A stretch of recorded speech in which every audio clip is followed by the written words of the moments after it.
If you're getting unwanted emails in MSN, Outlook.com, or your Microsoft email account, this video will show you exactly how to block a sender quickly and safely. Blocking an email address is one of the easiest ways to stop spam, newsletters, or messages you no longer want showing up in your inbox. And in this tutorial, I'll walk you through the full process step by step so you can do it yourself in just a few minutes. If this video helps, please hit the like button and subscribe for more simple tech tutorials. Let's get started.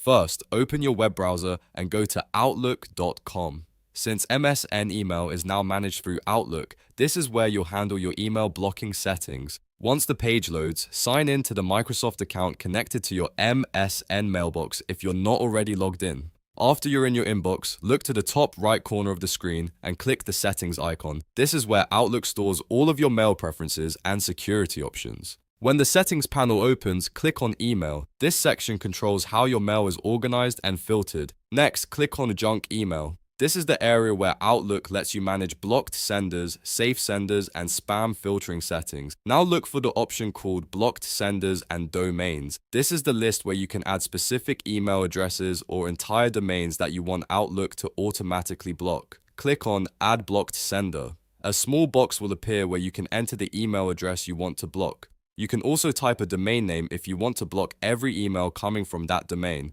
For example, if you block a full email address, only that sender will be blocked. But if you block a domain, all messages from that website or business domain will be filtered out. Type in the email address or domain carefully because even a small typo could block the wrong sender or fail to block the one you want. Once you've entered it, click OK. That adds the sender to your blocked list. After that, click Save to confirm your changes. This step is important because it makes sure Outlook stores the new blocked sender rule on your account. Once saved, Outlook will begin sending future messages from that address or domain straight to junk or keeping them out of your inbox altogether. If you ever want to check your list later, you can come back to the same junk email settings and remove blocked senders whenever you need to.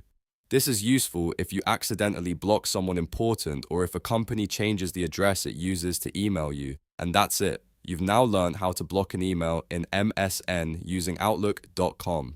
It's a simple process, but it can make a big difference in keeping your inbox clean and manageable. If you found this helpful, don't forget to give the video a like and subscribe for more easy step-by-step tutorials. Thanks for watching, and I'll see you in the next one.